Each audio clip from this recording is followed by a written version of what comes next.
नमस्कार दोस्तों। अगर आप रीट की तैयारी कर रहे हैं तो ये वीडियो आपके लिए मददगार है। इस वीडियो को अंत तक जरूर देखें। इस वीडियो में साइकोलॉजी के 50 बेस्ट क्वेश्चन, दोस्तों हाँ जी, 50 बेस्ट क्वेश्चन जो आपको मजबूर कर देंगे तथा आपको पता लगेगा कि क्या मैंने क्या नहीं पढ़ा और क्या पढ़ा। अगर अभी तक आपने हमारे चैनल को सब्सक्राइब नहीं किया है तो जल्दी से सब्सक्राइब करें और बेल आइकन को प्रेस करें ताकि जो भी लेटेस्ट वीडियो नोटिफिकेशन है वो आप तक पहुंच सके। दोस्तों इस चैनल से आपको 50-50 क्वेश्चन का एक वीडियो लगभग डेली प्रोवाइड करने की कोशिश करूंगा। वीडियो पसंद आए तो लाइक और शेयर जरूर करें। तो शुरू करते हैं दोस्तों।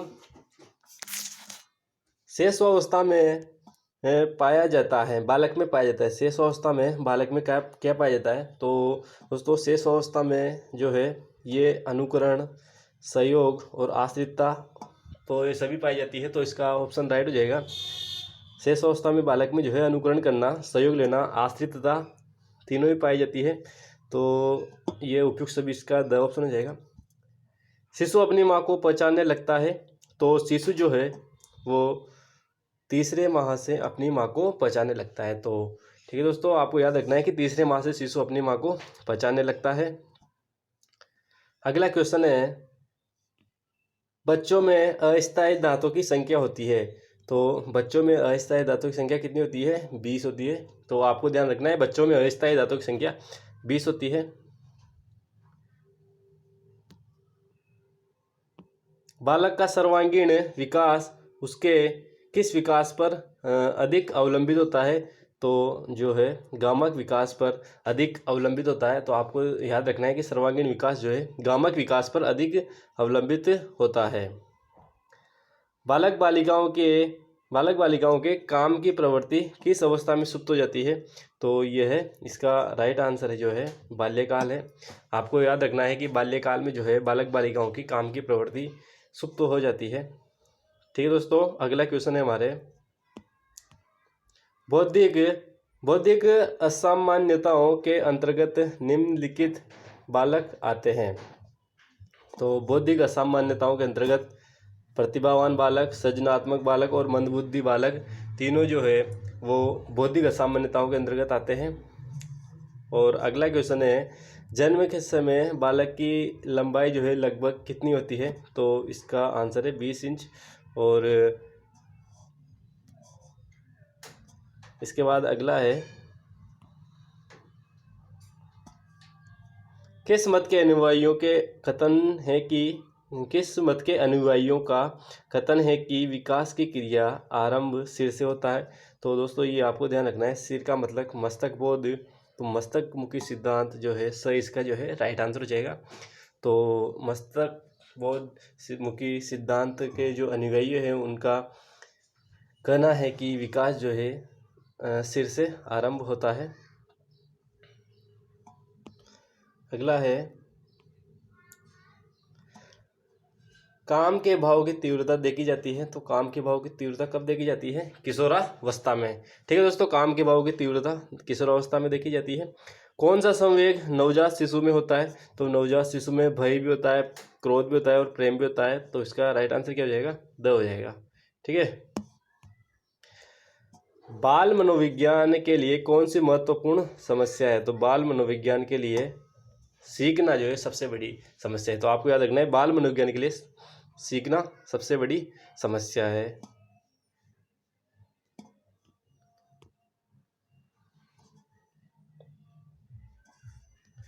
क्रोध संवेग तीव्रता किस अवस्था में अधिक होती है? तो क्रोध जो है उत्तर किशोरावस्था में अधिक होती है। तो आपको याद रखना है ये। और अगला है, बाल मनोविज्ञान कहा जाता है।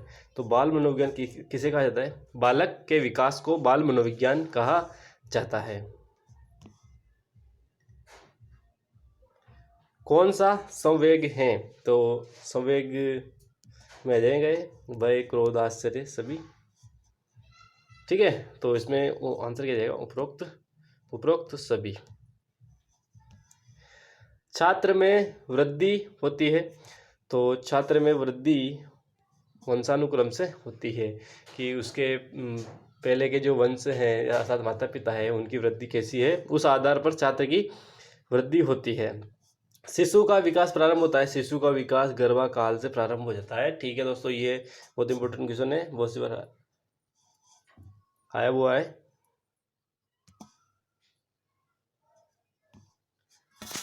जिस स्तर पर, अगला है हमारे पास, जिस स्तर पर सामाजिक मान्यता प्राप्त करने की संघर्ष उत्पन्न होता है तो वो है किशोरावस्था। ठीक है, सामाजिक मान्यता प्राप्त करने के लिए संघर्ष उत्पन्न होता है किशोरावस्था। वाटसन ने नवजात शिशु को मुख्य रूप से किन संवेगों की बात कही है? वाटसन ने नवजात शिशु में मुख्य रूप से किन संवेगों की बात कही है? तो नवजात शिशु में भय, क्रोध व स्नेह की बात कही है वाटसन नामक वैज्ञानिक ने।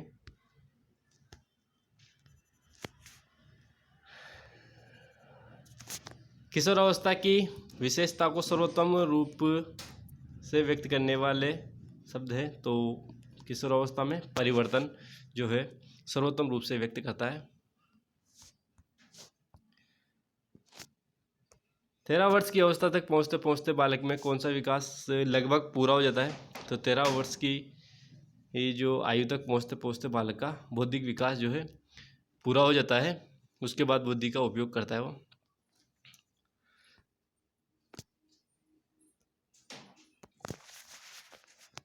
अगला है दोस्तों, बालक की अभिवृद्धि एवं विकास को प्रभावित करने वाले कारकों में से नहीं है। तो अभिवृद्धि एवं विकास को वंशानुक्रम प्रभावित करता है, वातावरण प्रभावित करता है, बुद्धि करता है। तो जो है इसका सही आंसर क्या हो जाएगा? मृत्यु जो है सही आंसर हो जाएगा। मृत्यु का जो है अभिवृद्धि एवं विकास पे कोई प्रभाव नहीं पड़ता है। बालक की उम्र के साथ उसकी लंबाई भी बढ़ती है, ये विकास का द्योतक है। तो ये जो है गामक विकास का द्योतक है, जो बालक की उम्र के साथ साथ उसकी लंबाई भी बढ़ती है। ठीक है, अगले क्वेश्चन पे चलते हैं दोस्तों। शेष अवस्था का जो समय है जन्म से 5 वर्ष तक।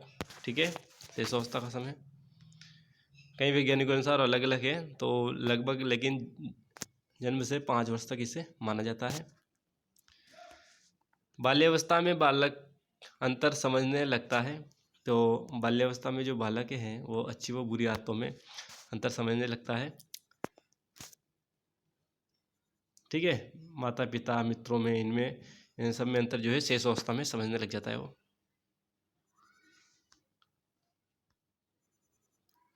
बीस शब्दों के वाक्यों को दोहराना, कुछ कठिन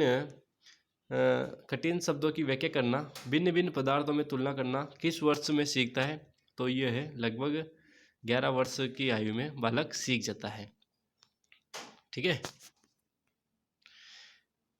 एक अध्यापिका कक्षा में कई खिलौने व चमकीली वस्तुओं के साथ साथ में लेकर कक्षा में प्रवेश करती है। संभव है कि वह जिस आयु के वर्ग के विद्यार्थियों को पढ़ाती है वो है, तो पूर्व बाल्यावस्था के बच्चों को जो है वो कई प्रकार के खिलौने से इनसे पढ़ाया जाता है। तो इसका आंसर हो जाएगा पूर्व बाल्यावस्था।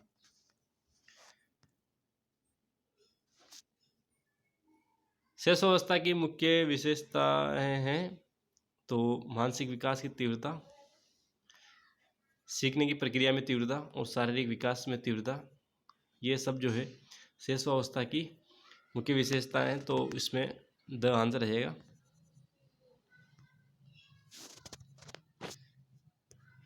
संवेगात्मक विकास में किस अवस्था में तीव्र परिवर्तन आता है? तो संवेगात्मक विकास जो है उसके लिए किशोरावस्था जो उसमें तीव्र परिवर्तन आता है। किशोरावस्था में जो है संवेगात्मक विकास में तीव्र परिवर्तन आता है।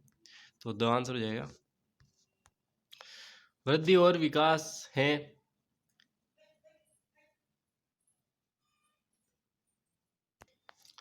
तो वृद्धि और विकास जो है एक दूसरे के पूरक हैं। इसके बाद हम देखते हैं शैशव काल में बालक का व्यवहार होता है।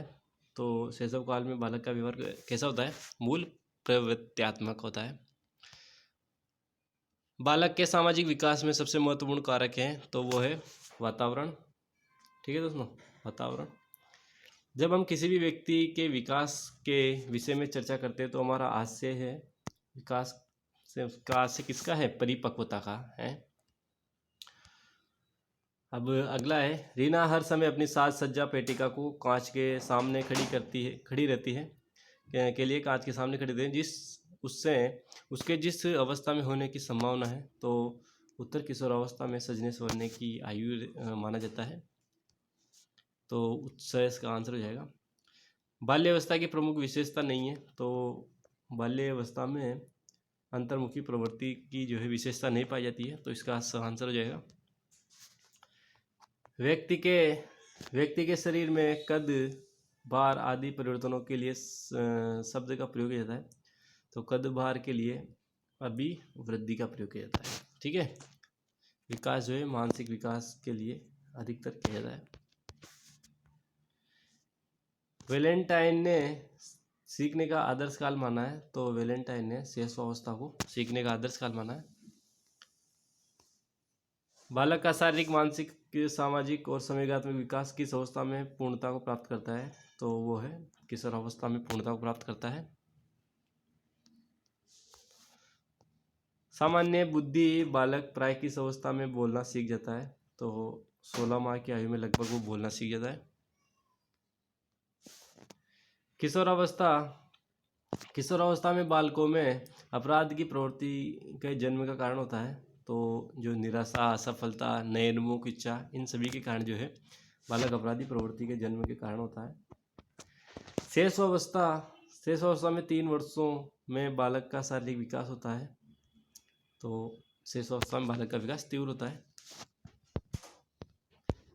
निम्न में से विकास का सिद्धांत है, तो ये जो सभी है परस्पर संबंध का सिद्धांत, समान प्रतिमान का सिद्धांत, क्रमबद्धता का सिद्धांत, ये सभी जो है विकास के सिद्धांत है, तो उपयुक्त सभी इसमें आंसर आ जाएगा।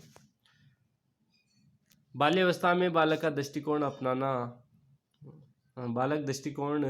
आरंभ करता है, तो यथार्थवादी दृष्टिकोण अपनाना आरंभ करता है बाल्यावस्था में।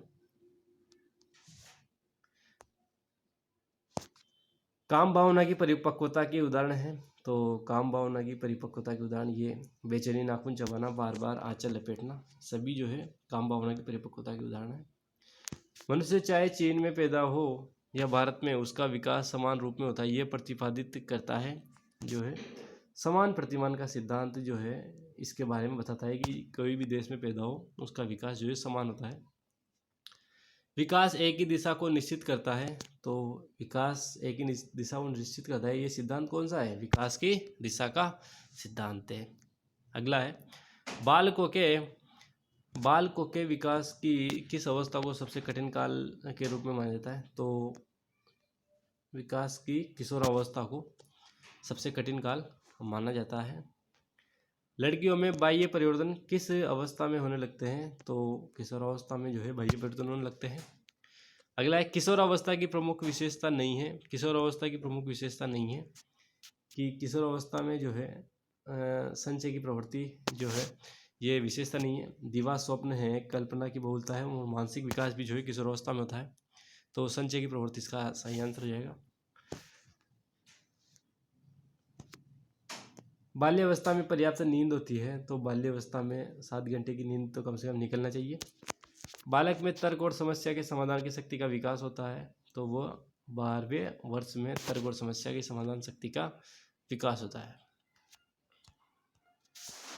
तो ठीक है दोस्तों, ये थे हमारे 50 क्वेश्चन। और वीडियो थोड़ा जल्दी इसलिए करा है, वीडियो थोड़ा जल्दी जो है इस वजह से किया है कि हमारा उद्देश्य आपको कम समय में ज़्यादा से ज़्यादा ज्ञान देने का है। इस वजह से डायरेक्ट इंपॉर्टेंट क्वेश्चन आप तक प्रोवाइड करवा रहे हैं। और आपको कितने क्वेश्चन इनमें से आए तथा आपको इनके बारे में जानकारी थी, तो हमें कमेंट करके ज़रूर बताएं। आशा है कि आपको ये वीडियो पसंद आया होगा, तो लाइक और शेयर ज़रूर करें। और अभी तक आपने हमारे चैनल को सब्सक्राइब नहीं किया है तो सब्सक्राइब कर बेल आइकन ज़रूर दबाएं। धन्यवाद दोस्तों।